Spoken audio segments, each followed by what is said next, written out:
Sebagai pengamat satu dan pengamat gimana? Halo. Dimana pengamat satu ini jaraknya itu lebih dekat dengan sumber suaranya atau speakernya. Kemudian pengamat dua yang lebih jauh. Kalau teman-teman sendiri itu, kalau misalkan di sini siapa yang menerima energi bunyi lebih besar? Siapa yang menerima bunyi itu lebih keras? Ya, pengamat satu. Kemudian yang pengamat dua itu lebih kecil. Nah, dalam hal ini kita itu akan mempelajari alasan kenapa pengamat satu itu bisa menerima bunyi itu lebih keras daripada pengamat dua. Oke, jadi speaker ini itu dia mengeluarkan sebuah energi bunyi. Dan energi bunyi ini nanti berbentuk gelombang yang direpresentasikan atau digambarkan itu sebuah 3 dimensi yang berbentuk bola. Jadi kalau bunyi itu kan kita berbicaranya hadap ke depan, yang belakang mendengarkan ya. Nah, artinya bunyi itu dia dapat terpancar ke seluruh arah. Jadi di sini berbentuk bola. Nah, kemudian pengamat satu ini dia itu mempunyai jari-jari yang lebih kecil terhadap speaker. Kemudian yang pengamat dua itu lebih besar. Nah, energi bunyi itu dia kalau misalkan dirambatkan ke pengamat satu dan pengamat dua, itu prosesnya seperti ini. Jadi speaker mengeluarkan energi bunyi, kemudian dia itu kan merambatnya melalui medium apa? Kalau di sini udara. Nah, kemudian berarti energi bunyi ini ketika dia merambat ke pengamat satu, maka dia terjadi gesekan antara udara. Semakin dia jauh merambatnya, maka gesekannya itu semakin besar. Kemudian energinya itu semakin hilang dan berubah menjadi energi panas. Kayak misalkan kita menggesekkan benda itu jadi panas atau enggak? Nah, itu perubahan dari energi bunyi ke energi panas. Makanya semakin jauh kita sebagai pengamat mendengarkan sumber bunyi, maka semakin hilang gitu. Paham nggak? Nah, itu alasan mengapa kalau kita semakin jauh, kita semakin tidak mendengarkan bunyi semakin jelas. Nah, kemudian karena kita tadi merepresentasikan sebagai bola ini, maka setiap jarak dari pengamat ini adalah sebagai luasan bola tersebut. Masih ingat dari rumus luas bola? Rumus luas bola itu apa? Luas bola itu kalau volumenya apa? Kalau volumenya kan 4/3 kali I kali R pangkat 3. Kalau luasnya adalah 4 I R pangkat 2. Ya, sehingga nanti intensitas dari sebuah bunyi ini akan berbanding terbalik dengan luasannya. Karena tadi apa? Semakin jaraknya itu kita lebih jauh, maka intensitasnya semakin kecil. Berarti dia itu berbanding terbalik sama luasan bola. Jadi intensitas itu nanti I simbolnya sama dengan P per A. Nah, P ini di sini adalah daya. Jadi daya itu adalah energi yang dikeluarkan setiap satuan waktu. Yang satuannya P itu apa? Masih ingat? Daya itu? Iya, buat. P itu sama dengan daya yang satuannya. Kemudian A ini adalah luasan dari bola tadi yang bisa kita masukin di sini P per 4 Jadi teman-teman nanti bisa menggunakan rumus yang ini pertama atau yang kedua. Jadi tergantung yang diketahui apa.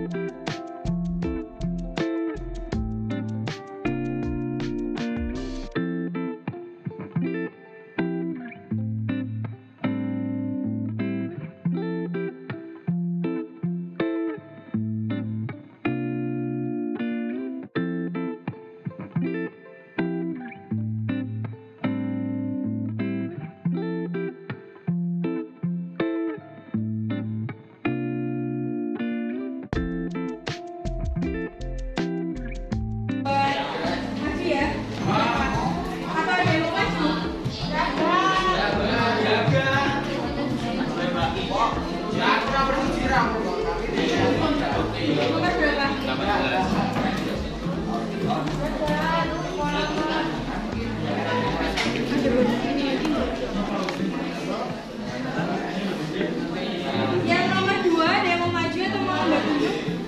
Umi. Mau maju. Nomor 2.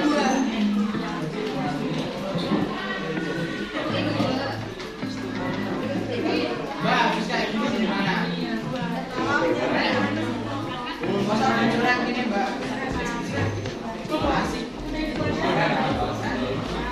Duanya kan di bawah.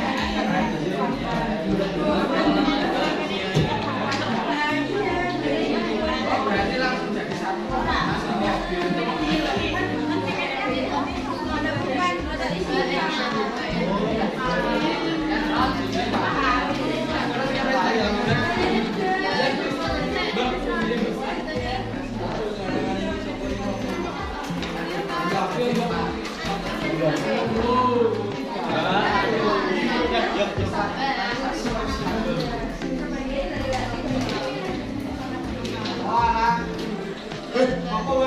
Namanya siapa?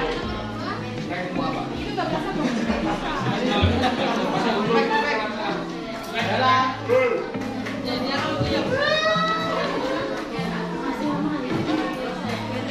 Ya tadi yang belum bisa menuliskan ya, coba diperhatikan ya. Di situ diketahui nomor 1 pertama apa? Gayanya. Gaya itu apa tadi? P sebesar 50. Kemudian yang kedua jaraknya. Kalau jarak itu R. Nah kalau A tadi itu adalah luasnya. Jadi kalau teman-teman yang diketahui jarak itu berarti R. Yang ditanyakan adalah intensitasnya. Di situ udah ada rumusnya.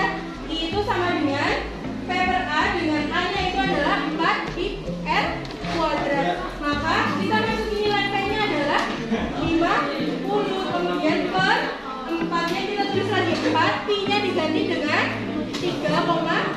Kemudian R nya adalah 10 meter. Kalau R nya belum meter berarti teman-teman harus mengganti ke meter. Kalau sudah meter nggak perlu diganti ke sentimeter. Ya, dihitung jawabannya adalah 0,0398. Ada yang benar di sini? Siapa yang benar di sini? Oke, benar ya. Terus yang selanjutnya ini yang udah lumayan tantangan ya. Di situ diketahui bahwa jarak A itu adalah 2 kali jarak B. Maka di sini kita tulis ini nggak ada kuadratnya. RA itu sama dengan 2 RB. Dan RB-nya apa? Belum diketahui karena nanti bisa saling menghilangkan. Kita tulis adalah yang diketahui 1 ini. Kemudian yang ditanyakan adalah perbandingan intensitas A dengan intensitas B. Kemudian kita masukkan rumusnya yang tadi, di mana IA per IB itu sama dengan RB kuadrat per RA kuadrat. Nah yang diketahui kan RA, berarti yang dimasukkan nilai RA-nya, RB-nya biarkan saja di sini, nanti bisa kita coret. Nah RB-nya kita tulis RB kuadrat, RA-nya kita masukkan dengan nilai 2 RB. Ini nilai RA-nya ya, 2 RB. Ingat kalau 2 RB dikuadratin, berarti kita harus menguadratkan semuanya. 2-nya dikuadratin jadi 4. Ini RB ya. Jadinya 4 RB kuadrat. Itu. Jangan hanya RB-nya aja yang dikuadratkan. Maka di sini menjadi RB kuadrat per 4 RB kuadrat. Terus RB kuadratnya kita bisa coret.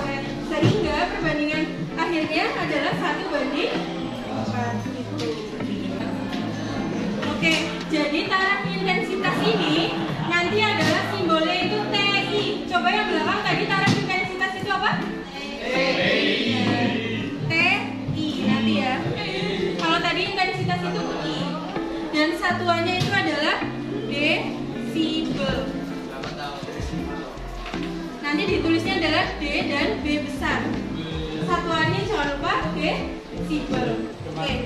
Jadi kalau manusia itu dapat mendengarkan intensitas bunyi itu adalah minimalnya adalah 10 pangkat min 12 watt per meter kuadrat. Ini adalah intensitas minimum yang dapat didengar, atau kita sebut adalah I0 atau intensitas ambangnya. Jadi kalau yang nanti diketahui intensitas ambang berarti itu apa? I0. Tapi kalau misalkan di dalam soal itu tidak diketahui, berarti teman-teman harus hafal ini. Karena ini itu sudah menjadi patennya.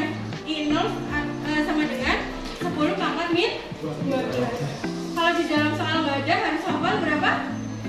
10 pangkat? Iya gitu. I0-nya. Nah, kemudian kalau misalkan bunyi itu sangat besar gitu ya, kita ibaratkan 1 watt per meter kuadrat gitu. Dari 10 pangkat min 12 kalau kita tuliskan 0,000 sekian gitu ya, 1.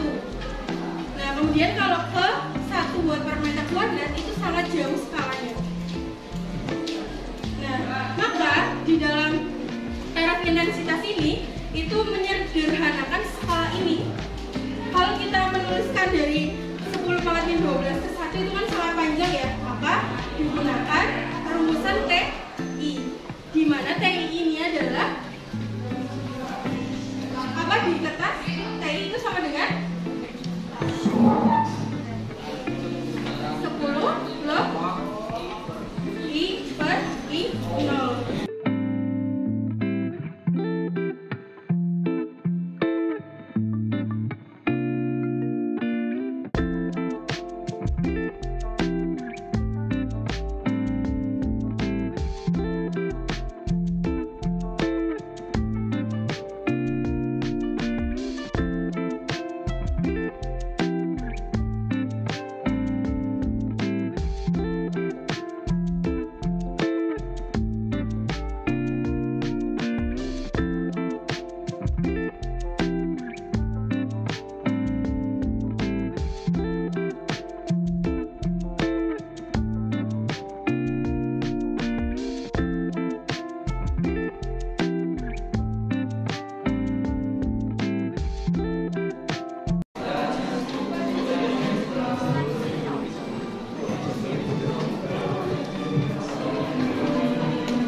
Jadi kita ini udah belajar tentang